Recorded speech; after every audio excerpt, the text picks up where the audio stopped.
ಮೂಡಾ ಹಗರಣ ರಾಜ್ಯ ರಾಜಕಾರಣದಲ್ಲಿ ಸಂಚಲನವನ್ನು ಸೃಷ್ಟಿಸಿದಂತಹ ಪ್ರಕರಣ ಇದು. ಈ ಪ್ರಕರಣದಲ್ಲಿ ಸಿಎಂ ಮತ್ತು ಸಿಎಂ ಕುಟುಂಬಸ್ಥರ ಹೆಸರು ಕೇಳಿಬಂದಿತ್ತು. ಅದಾದ ಮೇಲೆ ಲೋಕಾಯುಕ್ತ ತನಿಖೆಯಲ್ಲಿ ಕ್ಲೀನ್ ಚಿಟ್ ಕೂಡ ಸಿಕ್ಕಿತ್ತು. ಅದನ್ನ ಪ್ರಶ್ನಿಸಿ ದೂರುದಾರ ಸ್ನೇಹಮಯಿ ಕೃಷ್ಣ ಅವರು ಕೋರ್ಟ್ನ ಕದ ತಟ್ಟಿದ್ರು. ಇವತ್ತು ಸಿಎಂ ಸಿದ್ದರಾಮಯ್ಯನವರ ಮೂಡಾ ಭವಿಷ್ಯ ನಿರ್ಧಾರವಾಗುತ್ತೆ.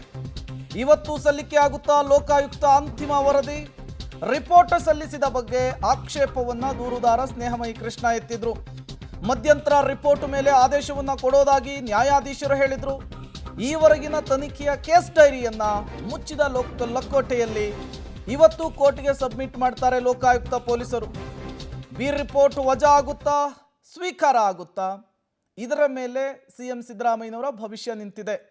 ಒಂದು ವೇಳೆ ಇದು ರಿಜೆಕ್ಟ್ ಆಗಿದ್ದೇ ಆದರೆ ಮತ್ತೊಮ್ಮೆ ಕಾನೂನು ಸಂಕಷ್ಟವನ್ನ, ಮತ್ತೊಮ್ಮೆ ಕಾನೂನು ಹೋರಾಟವನ್ನ ಸಿಎಂ ಸಿದ್ದರಾಮಯ್ಯನವರು ಮಾಡಬೇಕಾಗುತ್ತೆ. ಒಂದು ವೇಳೆ ಇದನ್ನು ಎಕ್ಸೆಪ್ಟ್ ಮಾಡಿದ್ದೇ ಆದರೆ ಕೋರ್ಟು ಅತಿ ದೊಡ್ಡ ರಿಲೀಫು ಸಿಎಂ ಸಿದ್ದರಾಮಯ್ಯನವರಿಗೆ ಸಿಗುತ್ತೆ.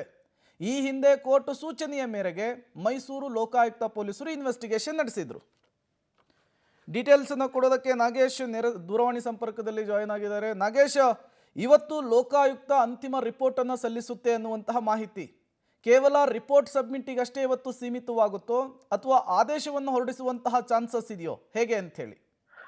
ಮೂಡಾದಲ್ಲಿ ನಡೆದಂತಹ ಅಕ್ರಮ ಪ್ರಕರಣಕ್ಕೆ ಸಂಬಂಧಪಟ್ಟಂತೆ ಮೈಸೂರು ಲೋಕಾಯುಕ್ತ ಪೊಲೀಸರು ತನಿಖೆಯನ್ನ ಮಾಡಿ ಕೋರ್ಟ್ಗೆ ಬಿ ರಿಪೋರ್ಟ್ ಅನ್ನ ಸಲ್ಲಿಕೆ ಮಾಡಿದ್ರು. ಆ ಬಿ ರಿಪೋರ್ಟ್ ಸಲ್ಲಿಕೆ ಮಾಡಿದ್ದನ್ನ ಪ್ರಶ್ನೆ ಮಾಡಿ ದೂರುದಾರ ಸ್ನೇಹಮಯಿ ಕೃಷ್ಣ ಒಂದು ಅರ್ಜಿಯನ್ನ ಹಾಕೊಂಡಿದ್ರು. ಆ ಅರ್ಜಿ ವಿಚಾರಣೆಗೆ ಇವತ್ತು ಬರುತ್ತೆ. ಅದು ಒಂದು ಕಡೆ ಆದ್ರೆ, ಮತ್ತೊಂದು ಕಡೆ ಈ ಪ್ರಕರಣದ ಸಂಪೂರ್ಣ ತನಿಖೆಯ ವರದಿಯನ್ನ ಕೊಡ್ಲಿಕ್ಕೆ ಕೋರ್ಟ್ ಲೋಕಾಯುಕ್ತ ಪೊಲೀಸರಿಗೆ ಸೂಚನೆಯನ್ನ ಕೊಟ್ಟಿದ್ರು. ಆದ್ರೆ ಲೋಕಾಯುಕ್ತ ಪೊಲೀಸರು ತನಿಖೆಯ ಸಂಪೂರ್ಣ ವರದಿಯನ್ನ ಕೊಡ್ಲಿಕ್ಕೆ ಒಂದಷ್ಟು ಸಮಯಾವಕಾಶ ಬೇಕಾಗತ್ತೆ ಅನ್ನುವಂತ ಮನವಿಯನ್ನ ಮಾಡ್ಕೊಂಡಿದ್ರು. ಹಾಗಾಗಿ ಈ ಪ್ರಕರಣದ ಕೇಸ್ ಡೈರಿಯನ್ನ ಮುಚ್ಚಿದ ಲಕೋಟೆಯಲ್ಲಿ ನಮಗೆ ಸಲ್ಲಿಕೆ ಮಾಡ್ಲಿಕ್ಕೆ ಕೋರ್ಟ್ ಸೂಚನೆ ಮಾಡಿತ್ತು. ಹಾಗಾಗಿ ಇವತ್ತು ಲೋಕಾಯುಕ್ತ SP ಉದಯ್ ಅವರು ಜನಪ್ರತಿನಿಧಿಗಳ ನ್ಯಾಯಾಲಯಕ್ಕೆ ಈ ಲೋಕಾಯುಕ್ತದಲ್ಲಿ ನಡೆದಿರುವಂತ ತನಿಖೆಯ ಕೇಸ್ ಡೈರಿಯನ್ನ ಕೊಡ್ತಾರೆ ಅನ್ನುವಂತ ಮಾಹಿತಿಗಳು ಕೂಡ ಇರುವಂತದ್ದು. ಈ ಕೇಸ್ ಡೈರಿ ನೋಡಿದ ಬಳಿಕ ಒಂದು ತೀರ್ಮಾನಕ್ಕೆ ನ್ಯಾಯಾಧೀಶರು ಬರುವಂತ ಸಾಧ್ಯತೆ ಇದೆ ಅನ್ನುವಂತ ಮಾಹಿತಿಗಳು ಕೂಡ ಇರುವಂತದ್ದು. ಇದನ್ನ ಪರಿಶೀಲನೆ ಮಾಡಿದ ಬಳಿಕ ಬಿ ರಿಪೋರ್ಟ್ ತಿರಸ್ಕಾರ ಮಾಡ್ತಾರೋ ಪುರಸ್ಕಾರ ಮಾಡ್ತಾರೋ ಅನ್ನುವಂಥದ್ದು ಕೂಡ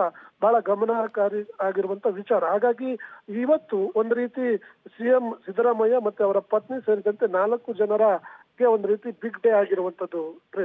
ಓಕೆ, ಥ್ಯಾಂಕ್ ಯು ನಾಗೇಶ್ ತಮ್ಮೆಲ್ಲ ಮಾಹಿತಿಗಾಗಿ. ಒಟ್ಟಾರೆಯಾಗಿ ಇವತ್ತು ಕೋರ್ಟ್ ಯಾವ ರೀತಿಯ ಆದೇಶವನ್ನು ಕೊಡುತ್ತೆ ಅನ್ನುವಂತಹ ಕುತೂಹಲ ಇದೆ. ಈ ಆದೇಶ ಸಿಎಂ ಸಿದ್ದರಾಮಯ್ಯನವರಿಗೆ ಬಿಗ್ ರಿಲೀಫ್ ಅನ್ನು ಕೊಡುತ್ತಾ ಅಥವಾ ಹೊಸ ಸಂಕಷ್ಟವನ್ನೇನಾದರೂ ತರುತ್ತಾ ಅನ್ನೋದನ್ನ ಕಾದು ನೋಡಬೇಕಿದೆ. ಮೈಸೂರು ಮೂಡಾ ಅಕ್ರಮ ನಿವೇಶನ ಹಂಚಿಕೆಯ ಪ್ರಕರಣಕ್ಕೆ ಸಂಬಂಧಪಟ್ಟಂತೆ ಈಗಾಗಲೇ ಮೈಸೂರು ಲೋಕಾಯುಕ್ತ ಪೊಲೀಸರು ತನಿಖೆಯನ್ನು ನಡೆಸಿ ಬಿ ರಿಪೋರ್ಟ್ ಅನ್ನು ಸಲ್ಲಿಕೆ ಮಾಡಿದ್ದಾರೆ. ಅರ್ಥಾತ್ ಕ್ಲೀನ್ ಚಿಟ್ ಅನ್ನು ಕೊಟ್ಟಿದ್ರು. ಅದನ್ನು ಪ್ರಶ್ನಿಸಿ ಈಗ ಕೋರ್ಟ್ನ ಮೊರೆ ಹೋಗಿದ್ದಾರೆ ದೂರುದಾರರು.